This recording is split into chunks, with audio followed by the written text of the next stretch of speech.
What's up, guys? Welcome back to the channel. Right Click Media. Subscribe, hit the notification bell, follow as well. Appreciate it.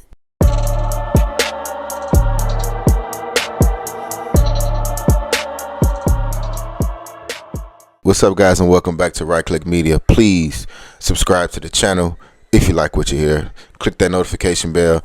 Click the follow as well. You guys already know that is greatly appreciated. So let me just dive right into it. So a few days ago, Cassie wrote a letter to the judge, about this whole Diddy trial, and his sentencing is coming up. So everybody and their mama got something to say about it. So she wrote a letter to the judge. Her mother wrote a letter to the judge. A few other family members, I believe, wrote a letter to the judge. If you guys haven't seen it or heard anything about it, Lauren from Black Breakfast Club, I got a clip of her breaking it down. So we'll take some time to kind of look at that, and then we come back. We're going to dive right in and dissect it, and I'm going to give my 2 cents about the whole situation. All right, let's take a look at it. Last night, the judge in Diddy's case actually submitted his decision on whether Diddy's charges can be acquitted or if he can get a new trial, and he said no. So basically what the judge is saying is that Diddy's arguments that he's making in order to ask for these things don't stand. Some of the things that he mentioned in his letter, it was a 16-page letter that he submitted in response. He talked about, the whole back and forth around with the definition of prostitution, and he's saying what Diddy is saying doesn't stand. He also mentions the fact that Diddy's team kept leaning on, at the time that people were being transported, the intention wasn't to have sex. Remember, it was like, we just were inviting them to enjoy time with conversation, them. And if they decided to do that, that was their choice. The judge also he wasn't buying that as well. So the judge is saying that the judge is saying that because of this, Diddy will have to go into sentencing, and he is not going to grant any of this whatsoever. And at the same time, right before this letter came in, the prosecutors they've begun submitting their sentencing package. Now that sentencing package is almost 200 pages long, and in there they say Diddy should serve 11 years and 3 months, and also pay up to $500,000 in fines. And the reason why they're saying this is, well, first of all, with both of the Mann Act counts, he's looking at up to 20 years, 10 Correct. each, right, for each count. They're saying that Diddy's team is trying to point to, and in the letters that they submitted from all these people, trying to point to him being a changed man, and him working on himself and wanting to continue to work on himself and abide by the law and all these things. And they point directly to the apology that Diddy issued after the Cassie beating video came out. And they also mention the fight that he got into with the woman who was listed as Jane while he was waiting for all of the trial stuff to begin, in the midst of all of that stuff, after he knew he was indicted.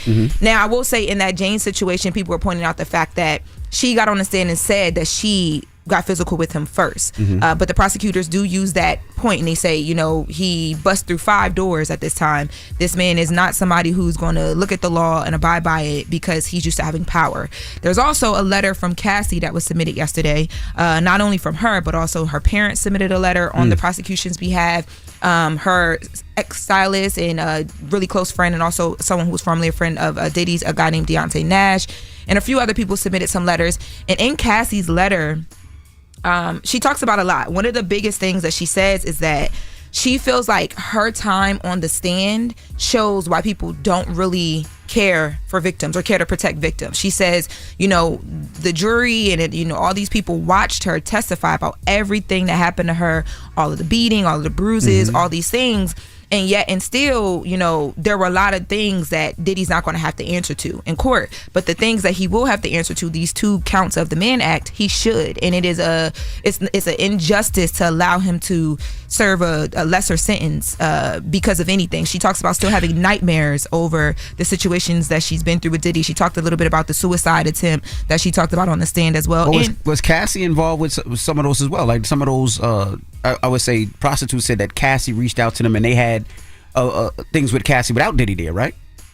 No. I don't remember anything without Diddy. I'm asking. I do wonder if Cassie's testimony would have been received differently if Diddy was actually on trial for the domestic violence we saw him administer to Cassie.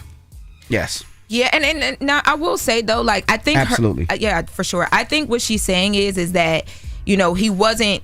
She doesn't directly say this, but I inferred from what I read that it's like the RICO charges didn't stick, right? But now you have these 2 Mann Act counts, and just because the bigger charges or what people view as the bigger charges didn't stick, let's not act like something wasn't done where I was put in fear and I was, I was made to believe I had to do these things. And she says, for over a decade, Sean Combs made me feel powerless and unimportant. My experience was real and horrific, and that deserves to be considered. While the jury did not seem to understand or believe that I engaged in freak-offs because the force and coercion that the defendant used against me, I know that is the truth, and his sentence should reflect that. Should reflect the reality of the evidence and my lived experience as a victim. So that's her whole point. She says she's still having nightmares, and that she's scared that if he's able to come home anytime soon, that he can retaliate. She alleges that Diddy would retaliate against her or her family members because these are things that they've experienced before. All right, guys. So you seen the video. You seen how Lauren from Breakfast Club kind of broke it all down in a few details for you guys, so you can kind of understand what's going on. And in the trial, if you haven't been updated or haven't been checking it out, and she broke it down as far as what was in Cassie's letter. So my personal opinion, this is just mine. So first off, I want to start off by saying I do not support domestic violence. I am no way, shape, form, or fashion a supporter of that at all. I don't support that, and anybody who does that should be thrown under the jail. Period. Point blank. You should get what's coming to you. Right? Domestic violence is horrible. You shouldn't be putting your hands on anyone, male or female. Right? You have a dispute, you have a disagreement, walk away, get the authorities involved, but do not put your hands on anybody. Nobody should be subject to any type of abuse, any kind of abuse, right? So I just want to get that out of the way. So with that being said, this is my 2 cents about the situation. Diddy is not being accused of domestic violence. He's not being accused of domestic violence. He's being accused of, or he was being accused of, RICO, his record label, being part of a criminal enterprise, and sex trafficking. Those two charges he beat. Now he got convicted of pretty much prostitution in a nutshell. That's what he got convicted of.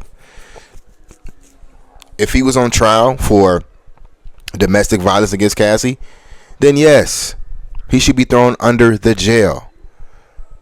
We all seen the video. We all seen what he did. Horrific. He bogus as hell. We all seen that. I don't support that in no way, form, shape, form, or fashion.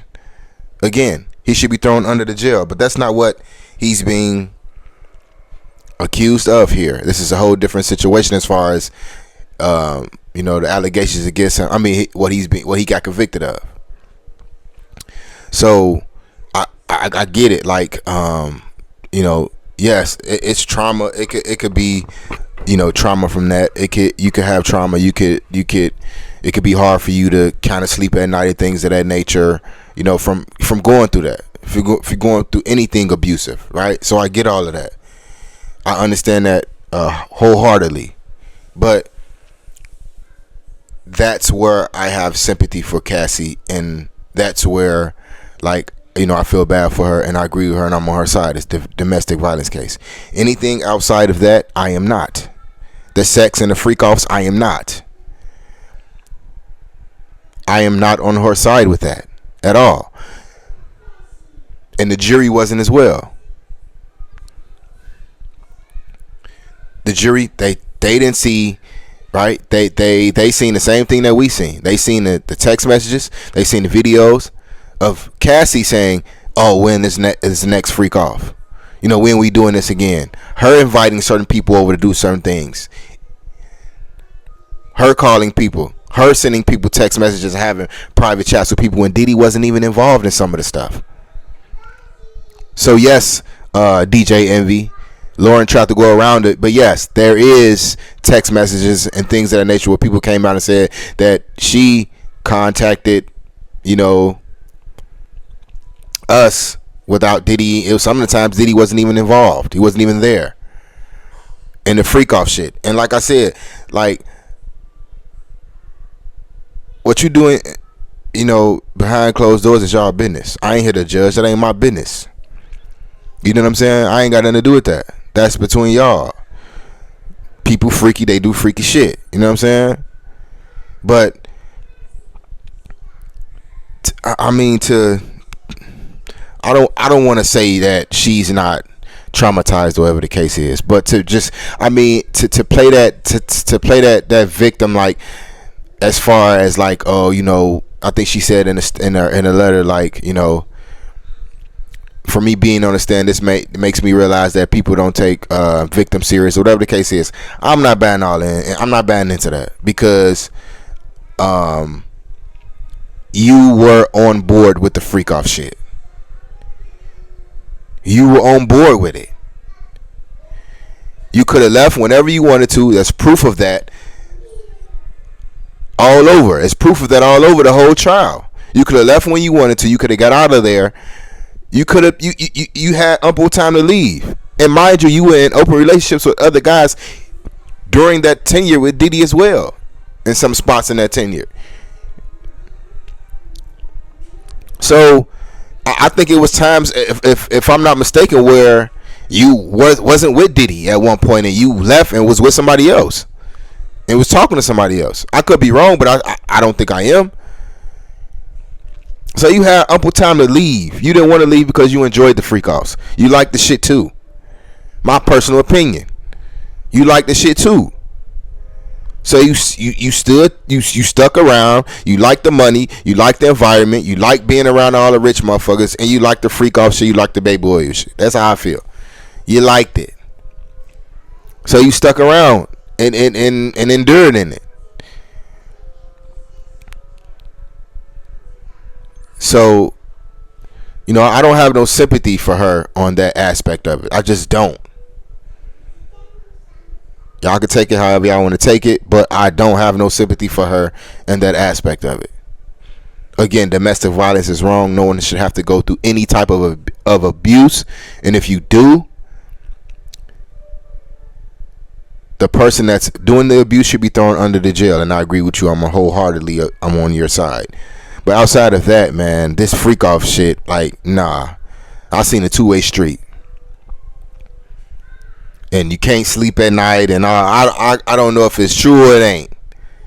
But I know you got a pocket full of money, and you got a new baby, and you got a whole new boyfriend or a husband that you with. So, you know, it is what it is on that aspect of it. But,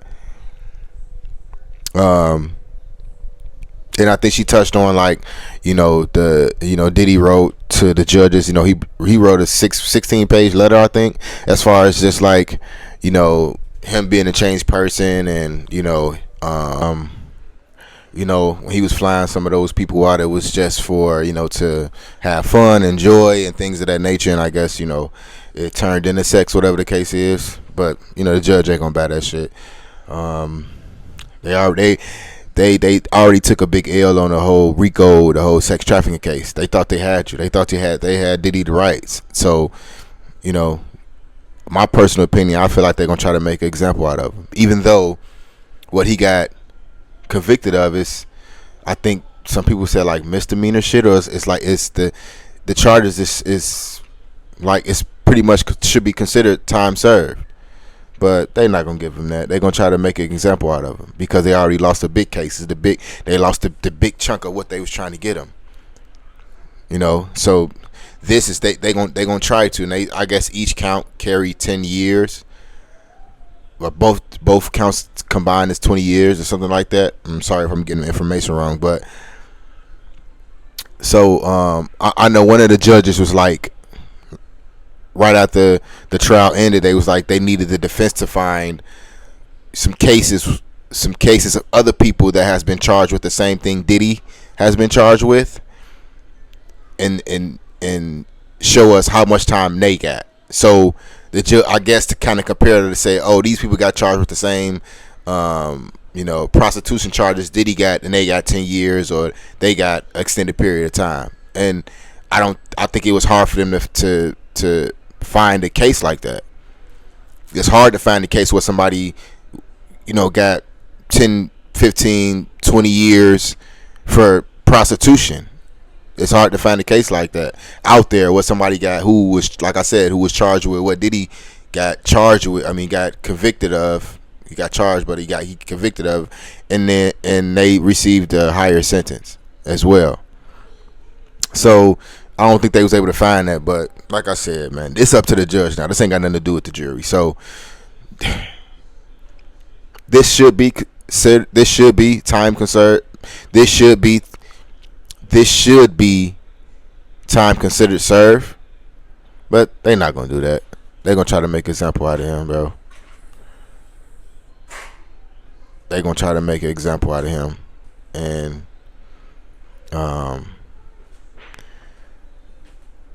you know, they gonna try to throw the book at him because, like I said, they lost the big case that they was trying to get him on, and they couldn't get him on that. So they gonna definitely try to throw the book at him for this. It just sucks because if you do a crime, you should do the time. Period. Point blank. Right. If he was convicted of sex trafficking or RICO or whatever, they found proof that he was doing all this, then he should do time. He should do time. But if what he got convicted of is not something that and he like something that someone gets a lot of time for, and on top of that, he doesn't have a prior history of this offense.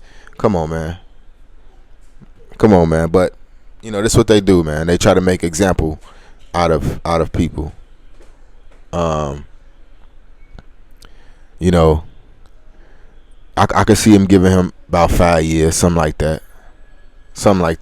The defense asking for 11 years, but I could see them probably giving him half of that and giving him like 5 years or some shit like that, when it really should be time considered served. But hey, it is what it is. We know how this works. Again,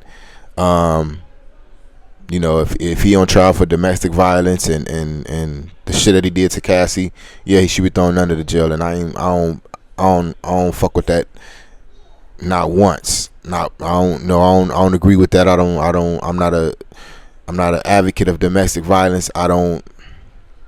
Again, you know, if he's being, you know, if he's on trial or he's being charged with domestic violence, then he should be thrown under the jail. But anything outside of that, what they was trying to get him on, they couldn't get anything because there wasn't no RICO, it wasn't no sex trafficking. But they tried and they failed. So they're gonna try to make up for it now with the sentencing. You know, that's just how I feel. My personal opinion. You know what to do, guys. Hit the comments. Let me know what y'all think about it. Y'all know. Let me know if I'm tripping or not. Thank y'all again, man. Right Click Media.